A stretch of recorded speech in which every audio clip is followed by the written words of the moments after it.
लो है साथी, जग्गा नभए नि है मैले यसरी क्यारेटमा चाहिँ रोपेको थिएँ यो टमाटर है। टमाटर चाहिँ निकै फलिसक्यो र यो चाहिँ अब अन्तिम भएको होला है, बढ्नु आँटिसक्यो बोट।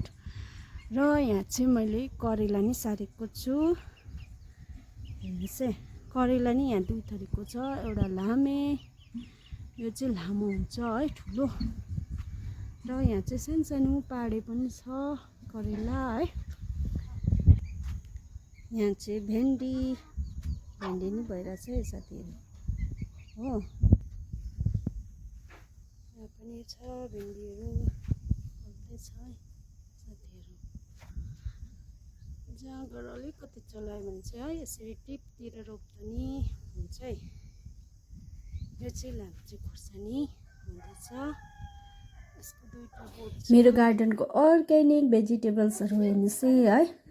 जग्गा त छैन, त्यही पनि टिपहरूतिर क्यारेटतिर रोपेर है यसरी सब्जी फलाउनु है, आफूलाई मनमा खुसी पनि लाग्छ।